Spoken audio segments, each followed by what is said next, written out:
paz do Senhor, meus irmãos. Quem vos fala é o presbítero Florival. Nós estamos aqui mais uma vez para estudarmos a Palavra de Deus. Revista de Escola Dominical, a lição 12. Não foi possível ministrar aqui a aula de número 11, porque nós ficamos aí um pouco resfriado e não foi possível devido a essa enfermidade. Não deu para a gente gravar a lição 11. Estou tomando medicamento ainda, estou bem melhor. E estamos aqui para gravar a lição 12. Seja bem-vindo você que é professor, você que é aluno, você que gosta de aprender a Palavra de Deus. Nós estamos aqui mais uma vez. Estamos chegando no final do nosso terceiro trimestre de 2024. Estamos chegando no final. Essa é a lição de número 12. O próximo domingo nós vamos já entrar na lição de número 13, que é a última. Passando esse domingo agora, passando dia 22, né? A última aula vai ser dia 29. E nós estamos aqui para estudar a Palavra de Deus. O tema da nossa lição é a relevância da liderança para a condução e ensinamento da igreja. Esse é o título da lição, o tema da lição. E nós vamos ler aqui os tópicos da lição que nós vamos ministrar agora da Revista de Escola Dominical. Glória a Deus por isso. A Bíblia e a liderança cristã. Primeiro, o papel do líder na igreja,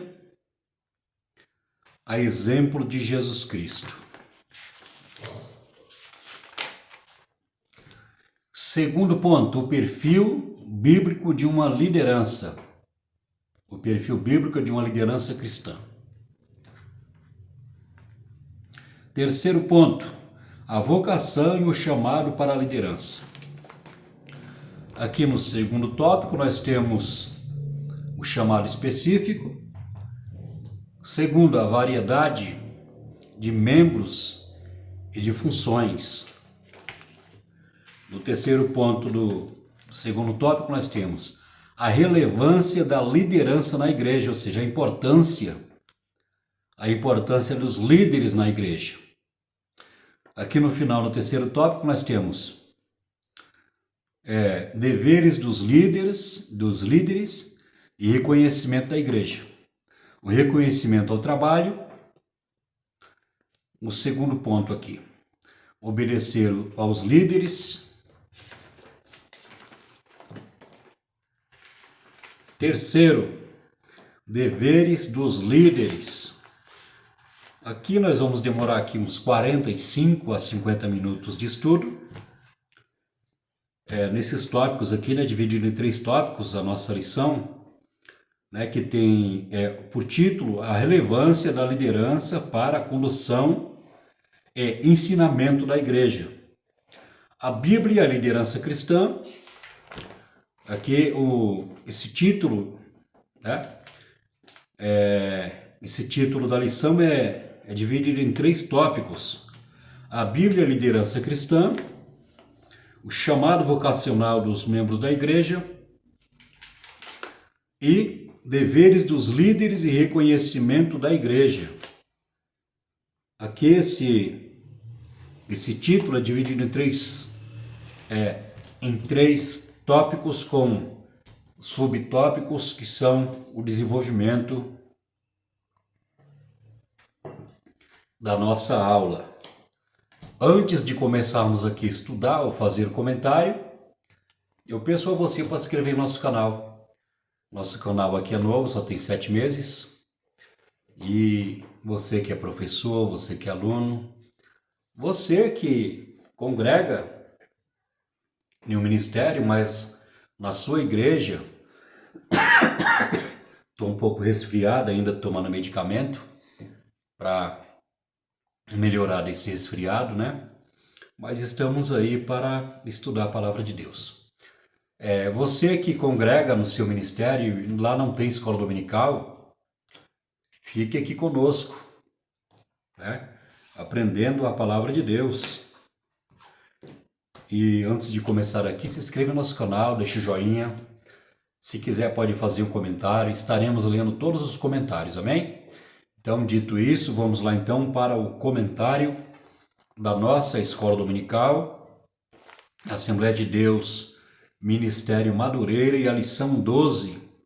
Essa lição 12 vai ser ministrada dia 22 em todas as igrejas, Assembleia de Deus, Ministério Madureira, ou Ministério do Brás também, como é chamado aqui em São Paulo. Então aqui a relevância da liderança para a condução e ensinamento da igreja. Aqui no primeiro tópico nós temos a Bíblia e a liderança cristã. O papel do líder na igreja é exemplo de Cristo.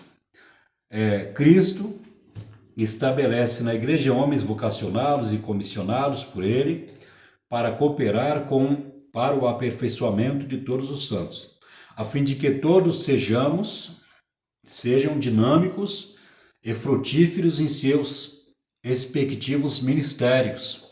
Por isso o apóstolo Paulo escreve: a ele mesmo deu uns para apóstolos, outros para profetas, outros para evangelistas e outros para pastores e doutores, querendo o aperfeiçoamento dos santos para a obra do ministério, para a edificação do corpo de Cristo. Então nós vamos ver que tossindo direto por causa do resfriado. Então nós vamos ver aqui que a igreja aqui, Paulo chama a igreja do corpo de Cristo.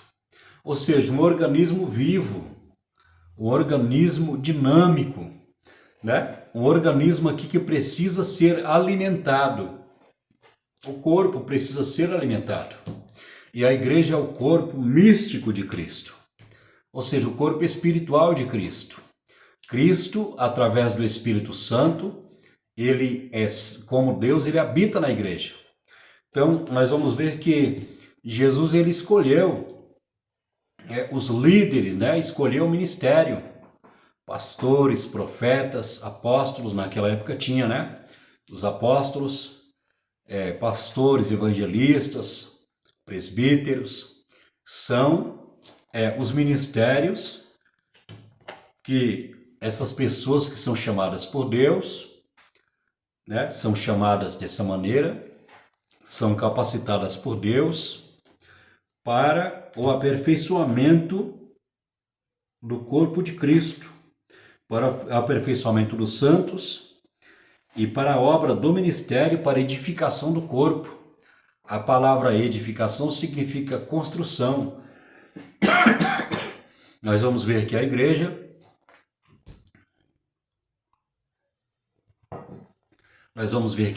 também, na expressão bíblica, né, na linguagem figurada, nós vamos ver que a igreja também é retratada como um edifício.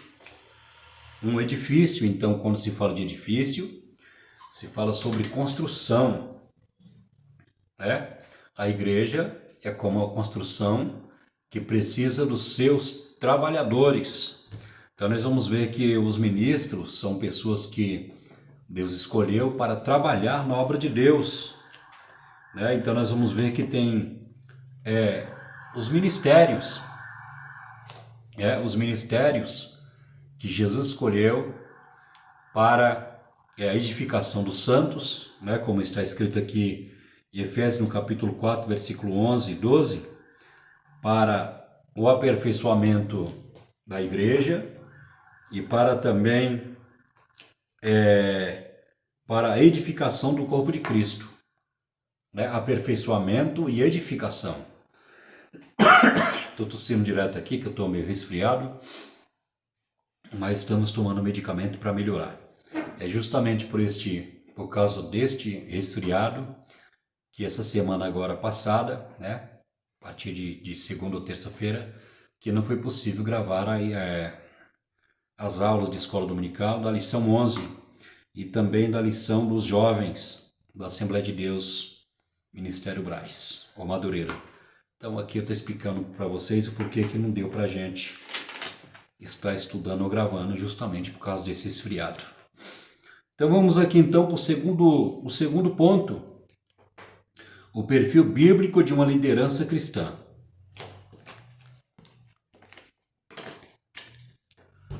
O líder cristão precisa ter a sua identidade fundamentada no amor de Deus e manter um relacionamento perfeito, permanente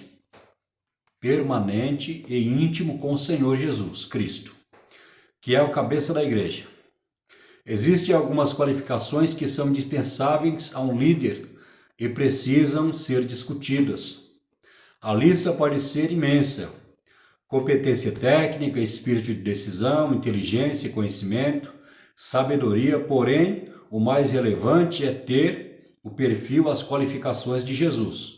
Líder amoroso, líder servo, líder íntegro, líder corajoso, líder zeloso, líder fiel e líder focado em sua missão.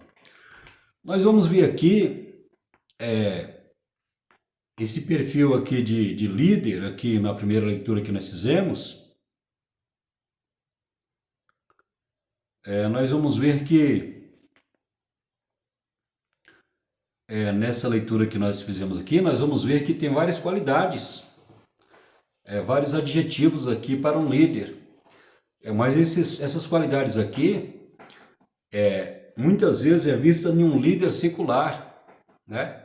De uma empresa, um líder de uma empresa, que é uma pessoa inteligente, que é uma pessoa que tem conhecimento, uma pessoa técnica, né? Uma pessoa que é equilibrada. Nós vamos ver uma pessoa que tem sabedoria, uma pessoa capacitada. Nós vamos ver que essas qualidades, elas se encaixam muitas vezes na vida de um líder, né, que tem esse perfil de um líder secular de uma empresa. Mas nós vamos ver que dentro do ministério da igreja, nós vamos ver que é diferente aqui o perfil no caso. Porém, o mais relevante é ter o perfil e as qualidades de Jesus. Líder amoroso, líder servo, líder íntegro, líder corajoso, líder zeloso e líder fiel e líder focado em sua missão. Nós vamos ver que Jesus ele foi um líder, mas ele foi um líder muito humilde. Tanto é que em Mateus capítulo 11 ele fala assim, olha, aprendei de mim, porque eu sou manso de coração. Aprendei de mim, porque sou manso e humilde de coração e encontrarei descanso para as vossas almas. Porque o meu fardo é suave, porque o meu jugo é suave, perdão, o meu fardo é leve. E nós vamos ver que Jesus ele nos deu exemplo. Ele sendo Deus, ele sendo Criador, ele veio como criatura, ele se humilhou, ele se esvaziou, né? Ele se rebaixou e veio como homem. Ele sendo Deus se fez homem e habitou entre nós. E Jesus, ele como homem, ele foi um líder, ele foi um profeta, né? Ele vai ser rei, ele também executou a função de sacerdote, intercedendo pela igreja. Então nós vamos ver que Jesus ele foi exemplo. E aqui nós vamos ver sobre as qualidades, o perfil de um ministro. A palavra ministro do original, do grego, significa servo, né? Significa escravo. E Paulo fala assim, convém que os homens os reconheçam como ministros de Cristo. E muitas vezes a pessoa, né, o obreiro, quando ele é levantado como evangelista, um pastor, ou seja, como um ministro, ele não tem o significado da palavra ministro. Jesus, quando escolhe um ministro, um pastor, um evangelista, um presbítero, ele escolheu para que nós possamos servir como servo, servir a igreja. No Evangelho segundo João, no capítulo 13, Jesus, ele sendo mestre, sendo rabi, sendo Senhor, ele pegou uma toalha, sentou em uma cadeira e começou a lavar o pé dos discípulos. E Ele lavou o pé de todos os discípulos. E Jesus falou assim: olha, vocês saber que eu sou Senhor e sou Mestre. E eu, sendo Senhor e Mestre, vos dei exemplo, para que vocês façais também o mesmo. Então nós vamos ver que Jesus, ele nos deu exemplo de humildade. Ele veio para servir, não veio para ser servido. Ele veio como servo, Jesus. Então nós vamos ver que a palavra ministro significa servo. Então Jesus nos escolheu para servir a igreja, para servir o povo, para servir as pessoas. E para servir nós precisamos servir com qualidade. Precisamos servir, né, ao exemplo de Jesus, precisamos servir com amor, né, com integridade, né? Ser zeloso, ser líder fiel, ser focado, né? Focado em nossa missão, a missão que Deus deu para nós. Então é isso, né? O perfil bíblico de uma liderança cristã. Então nós vamos ver, o perfil bíblico é a partir do perfil de Jesus. Né? Jesus, ele sendo a pessoa que ele é, sendo humilde, também nos deu exemplo. Ele deu a vida pela igreja. Deu a vida pela igreja. E muitas vezes o obreiro, o ministro, ele sofre também pela igreja. Ele padece pela igreja. E muitas vezes ele sofre pela igreja. E muitas vezes ele até morre pela igreja, como exemplo do apóstolo Paulo. Como exemplo de muitos missionários que, em pleno século XXI, que muitas vezes é enviado pelo ministério para fazer a obra de Deus em missão e vai pregar em país de Estado Islâmico, né? País comunista de Estado Islâmico que não aceita outra religião, e muitas vezes essa pessoa vai para lá, ela morre em prol do Evangelho, ela morre em prol das almas, né? Porque Jesus morreu também pelas almas, ou seja, por toda a alma dos pecadores, e muitas vezes muitos morrem. Então, assim, é um privilégio morrer fazendo a vontade de Deus. Nós vamos ver que os apóstolos morreram fazendo a vontade de Deus, e Jesus falou assim: olha, não temeis aquele que pode matar o corpo, porque não pode fazer nada contra a alma, mas temeis aquele que tanto mata o corpo quanto pode destruir a alma. Então temeis a Deus que pode fazer isso. Então é um privilégio, né, a pessoa que tem a vocação, que tem o chamado, que sofre pela obra de Deus, mas o importante é sofrer, né, imitando a Jesus em tudo aquilo que ele fez, né, e principalmente, muitas vezes, morrendo em prol da obra de Deus. Jesus falou assim: olha, aquele que perder a sua vida, achá-la-á, e aquele que achar a sua vida, perdê-la-á. Então Jesus, ele faz aí um contraste, um trocadilho, né, que muitas vezes a pessoa perde tudo aqui no mundo, e muitas vezes perde até a vida, ou seja, morre, mas ela vai encontrar com Deus, vai adquirir a vida eterna, né, e vai morar com Deus eternamente, porque esse é o destino de todo salvo. Vamos aqui para o terceiro ponto: a vocação e o chamado para a liderança. O chamado divino para o santo ministério, um requisito imprescindível na vida de quem deseja tal posição de tamanha responsabilidade diante de Deus e dos homens. O apóstolo Paulo descreve: se alguém deseja episcopado, excelente obra deseja, contudo precisa ter um procedimento digno e coerente com ela, dentro e fora da igreja. Então nós vamos ver que é importante ter o desejo de ser um bispo, um presbítero, que é a mesma coisa, né? Ancião, bispo e presbítero tem o mesmo significado dentro da palavra de Deus.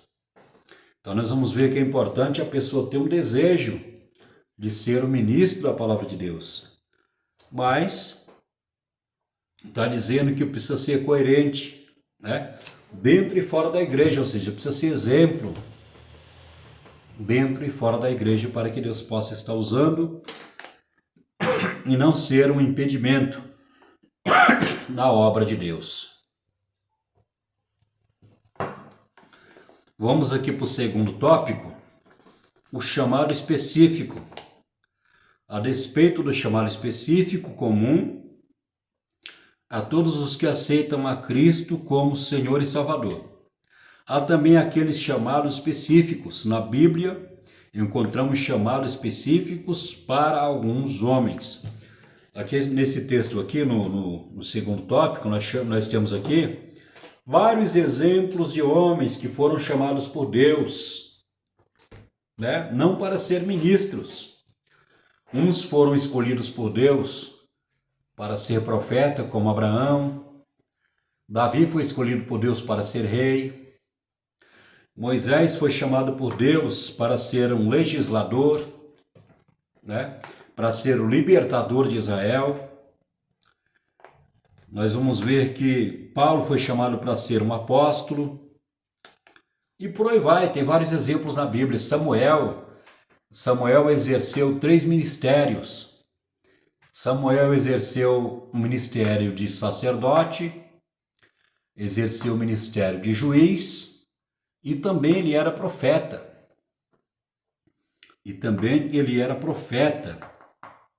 Né? Ele era sacerdote, profeta e juiz. Ele exerceu esses 3 ministérios, de sacerdote, de profeta e de juiz. Então nós vamos ver que tem chamados específicos na Bíblia. E nós vamos ver que todos esses homens que Deus escolheu, eles padeceram, eles sofreram. Não é fácil ser escolhido por Deus para executar a obra do ministério. Não é fácil, porque nesse mundo nós teremos constante batalha espiritual, né? Nós vamos sofrer, vamos padecer, porque a função primordial, né? A função importante do ministro é viver a palavra e ensinar a palavra.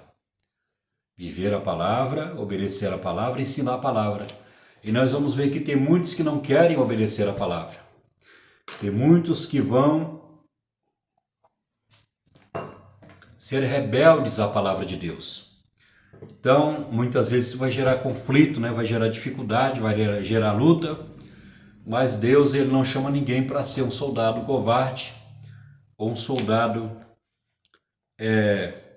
que fica com medo de entrar na batalha. Então nós vamos ver que vários homens foram chamados por Deus nesse chamado específico, mas todos eles foram vitoriosos porque Deus ele chamou, ele capacitou, Deus protegeu, Deus perdoou, Deus levantou, Deus deu vitória. Todos esses homens aí tiveram momentos de altos e baixos, né, na sua vida espiritual. No caso de Abraão, no caso de Davi, no caso de Samuel, né? Nós vamos ver que tiveram as suas lutas, as suas dificuldades, mas eles conseguiram chegar até no final e executaram o plano de Deus, ou seja, aquilo que Deus tinha chamado na vida deles, né? Segundo o que Deus tinha o seu propósito na vida de cada um. Vamos aqui para o segundo ponto, a variedade de membros e de funções. A Igreja do Senhor, como um corpo, necessita de uma variedade de membros e funções para desenvolver-se e manter-se funcionando bem. Pastores, evangelistas, missionários, presbíteros, diáconos, auxiliares, professores, porteiros, visitadores, líderes de departamentos, homens e mulheres, crianças, adolescentes, jovens, muitos outros. Todos esses são obreiros e colaboradores da obra de Deus. Cada crente tem o seu trabalho que é determinado pelo Senhor. É um privilégio receber dele uma tarefa específica. Saiba que quando é Deus que chama ele, o faz de forma inconfundível. Atenta para o ministério que recebeste do Senhor, para que cumpras, está lá em Colossenses 4,17. Nós vamos ver aqui nessa leitura que de todos esses trabalhos aqui, tudo tem na igreja. Na igreja tem professores de escola dominical, na igreja tem o trabalho social, né, que as pessoas executam, na igreja tem aquelas pessoas que faz a faxina na igreja, também é importante. Na igreja tem aquelas pessoas lá que Deus abençoou e ela sustenta a igreja, né, através dos dízimos e das ofertas, né? Então nós vamos ver que todos esses trabalhos que nós lemos aqui tem na igreja, né? E nós precisamos entender, né, que nós precisamos trabalhar para Jesus, né? Não podemos pensar que nós vamos ser salvos porque nós trabalhamos, não. Primeiro a salvação, primeiro Deus ele nos salva, nos santifica, nos prepara para que nós possamos trabalhar. Porque ninguém vai para o céu porque trabalha para Deus. Não. O trabalho nós vamos ter o nosso galardão. A palavra de Deus diz. A palavra de Deus diz que nós devemos fazer a obra de Deus, ser constante na obra de Deus, com humildade, com amor, com sabedoria, porque naquele dia Deus ele vai nos conceder o galardão, né, aqueles que permanecer até o final fazendo a obra de Deus. Então isso é importante, porque a obra de Deus precisa do diácono, daquele que limpa a igreja, né, precisa do professor. Tem vários trabalhos na igreja a ser executados, daqueles que fazem o trabalho de assistente social, daquele grupo de visita, precisa de grupo de evangelismo também. Enfim, tem vários trabalhos na igreja que precisa ser feito, né? E nós precisamos ter um desejo ardente de querer fazer a obra de Deus, né? Não para que Deus possa nos abençoar. Deus ele nos abençoa através da nossa obediência, né? E não é necessariamente a pessoa dizer que está fazendo a obra de Deus que é obediente. Porque a palavra de Deus fala assim que as pessoas podem fazer o trabalho, né, não de boa vontade. Então o que acontece? Nós precisamos ver a motivação, por que a pessoa faz aquele trabalho. Não é porque ela faz o trabalho, mas o porquê que ela faz aquele trabalho. Então a palavra de Deus diz que nós precisamos fazer tudo para a glória de Deus. Precisamos fazer tudo com amor, com carinho, simplicidade, tudo para que o nome de Jesus seja glorificado. Agora, se a pessoa faz um trabalho para se aparecer, se a pessoa faz um trabalho para dizer que é melhor do que os outros, então aí tem uma motivação na vida dela. Ela é motivada por esse sentimento de querer aparecer, de querer ser melhor, né? De querer achar que ela é alguma coisa porque ela está fazendo, porque ela tem aquele cargo. Aí, quando nós falamos que nós devemos, que nós vamos ser abençoados por Deus, por causa da nossa obediência, nós estamos falando aqui de comunhão com Deus. E nós vamos ver que não é necessariamente a pessoa ter comunhão com Deus para fazer a obra.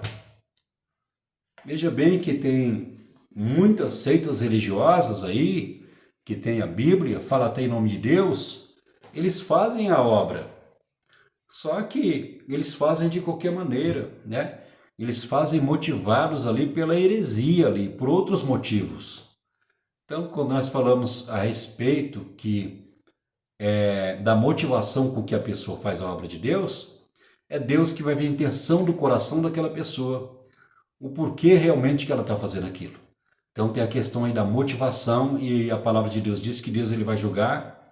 Antes de Deus julgar as nossas obras, ele vai julgar a nossa motivação, o porquê que nós estamos fazendo esse trabalho. Então a base do julgamento de Deus vai ser não só a qualidade do nosso trabalho, mas a motivação porque nós estamos fazendo isso para Deus. Ou estamos fazendo para a nossa glória, ou para se aparecer, ou para dizer que somos melhor do que os outros, ou estamos fazendo com amor na obra de Deus, em comunhão com Deus, e o nome de Jesus sendo glorificado através do nosso trabalho na casa de Deus. Vamos aqui para o terceiro ponto. Estamos aí com 30 minutos aí de comentário, né? Eu não quero aqui me estender muito, senão fica muito longo o vídeo e muitas pessoas não gostam de ver um estudo ou um vídeo longo, com o propósito de que a salvação continuasse a ser anunciada. Cristo escolheu 12 homens e os capacitou a dar sequência à missão por ele iniciada. Do mesmo modo, a igreja, na atualidade, precisa de líderes capazes de conduzi-la nessa missão. Deus continua a escolher e chamar homens e capacitando-os para a sua obra. A escolha divina não se baseia na habilidade que alguém possa ter. O Senhor, segundo a sua soberania, escolhe e capacita os escolhidos. Nós vamos ver que nenhum homem pode se gabar e dizer que Deus que é capacitado para fazer a obra de Deus. Porque a obra de Deus é feita através do próprio Deus. A obra de Deus é dele, não é nossa. Nós somos meros servos. Paulo fala assim, olha, um plantou, eu plantei, e Silas arregou. Né?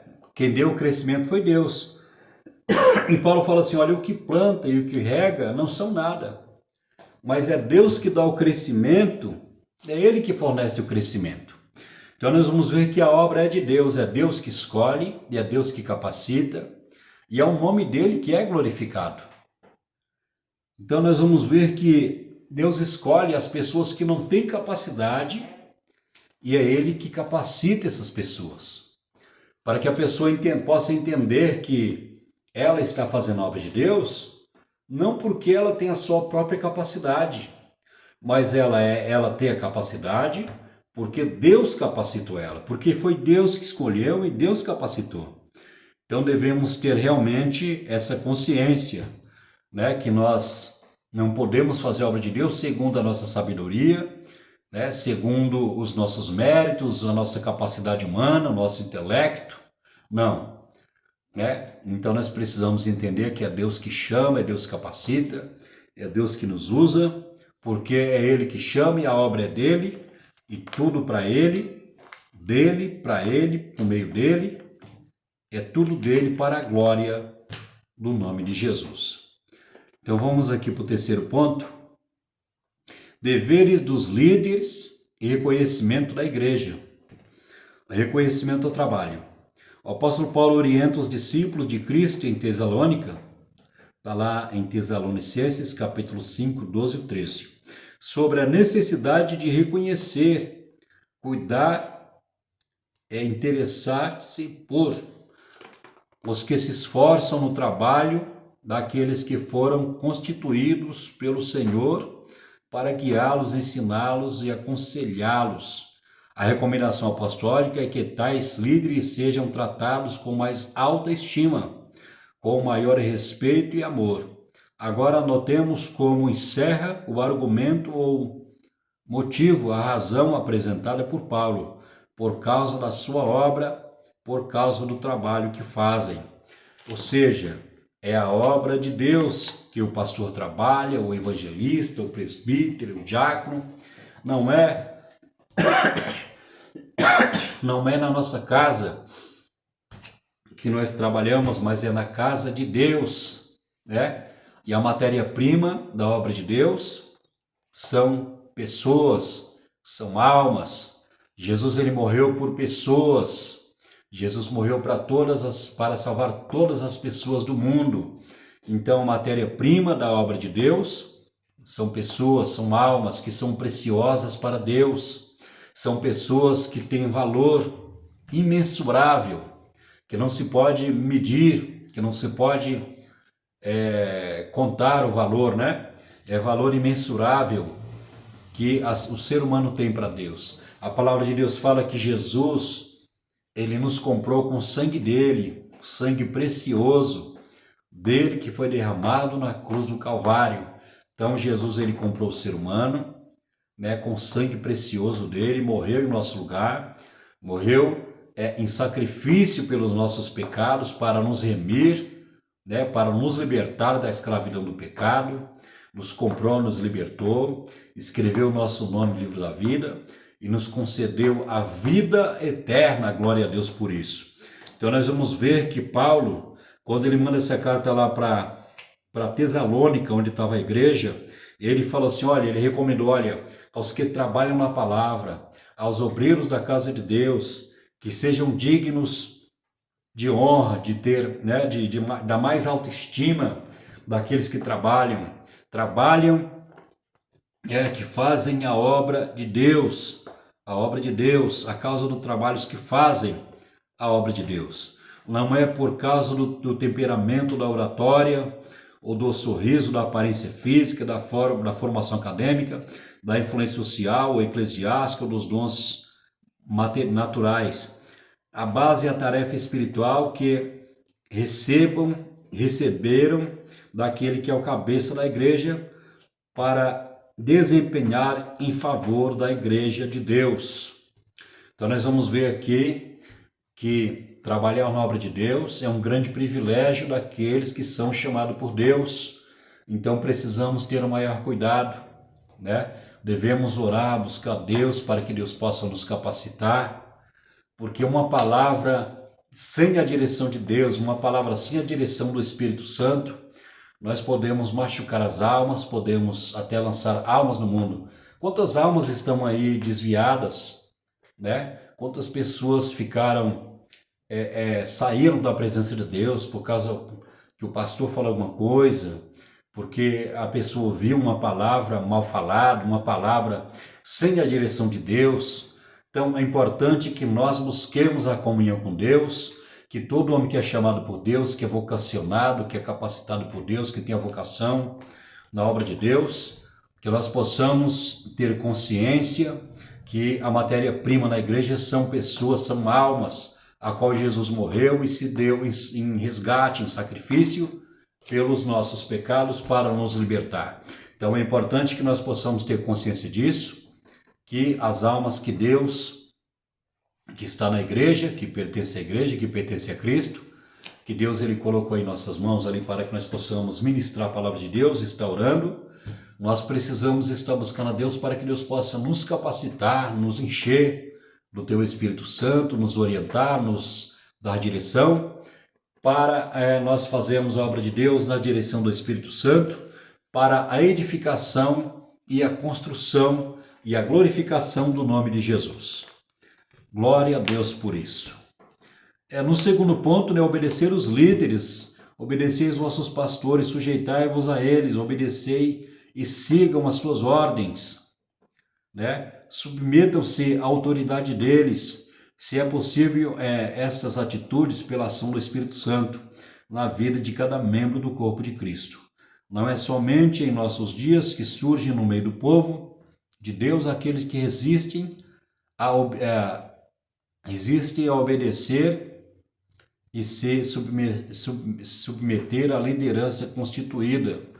Nós vamos ver que não é todos na igreja que obedecem os pastores, mas a Bíblia diz, olha, obedecei aos vossos pastores que velam pela vossa alma. Fazer isso com alegria, não fazer isso com tristeza, né? De má vontade. A palavra de Deus nos exorta, nos ensina que nós devemos obedecer aos nossos pastores, porque eles velam pela nossa alma. Ou seja, de que maneira que eles velam pela nossa alma? Né? Ou seja, através da palavra, através da doutrina, né? Está nutrindo, está velando, está cuidando, né? Da nossa, ou seja, quando fala pela nossa alma, está cuidando da nossa vida espiritual, através da oração, através dos ensinamentos da palavra de Deus, né? Ele está velando ou cuidando, né, da nossa vida espiritual.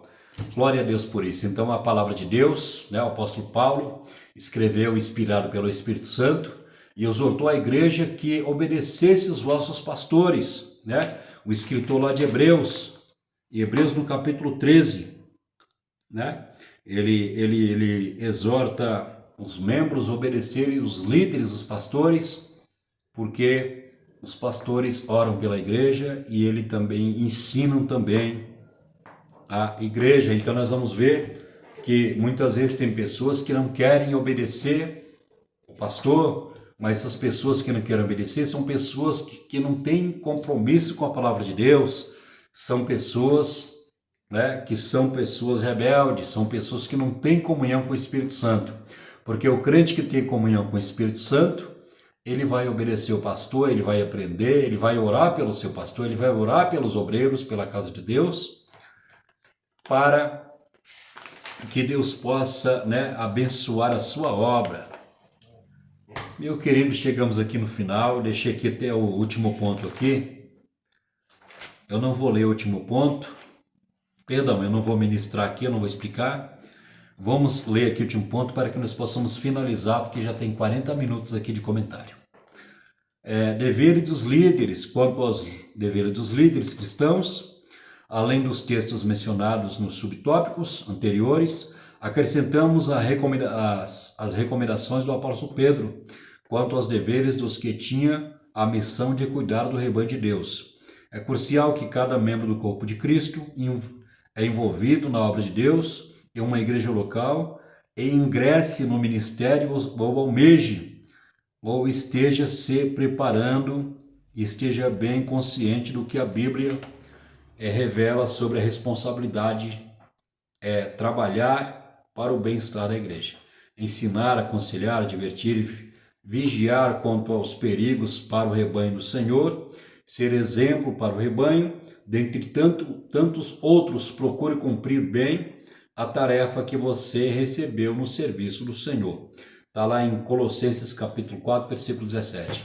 Meus irmãos, chegamos aqui no final, né, de mais uma lição da Escola Dominical, a lição 12. Então vai ficar a última lição, né, lá para essa última lição que vai ser ministrada no dia 29. Então, quando for lá mais ou menos lá para o dia 25, lá para o dia 26 ou 25, nós estaremos fazendo aqui, estudando a última lição, né, desse terceiro trimestre de 2024. Aqui nós aprendemos muitas lições importantes para o nosso crescimento espiritual. E Deus tem nos abençoado. Chegamos aqui no final, eu quero pedir para você que chegou no final da nossa lição, se inscreve no nosso canal, deixe um joinha, faça um comentário. E eu fico por aqui. Que Deus abençoe a sua vida, que Deus abençoe o seu ministério, que Deus abençoe o seu pastor, a sua igreja, né? E espero você no próximo vídeo, tá bom? Que Deus abençoe a sua vida, em nome de Jesus. Lá para o dia 25 ou 26 estaremos gravando a última aula. Eu espero você e que Deus possa abençoar o seu ministério, em nome de Jesus. Espero você no próximo vídeo e fique com Deus.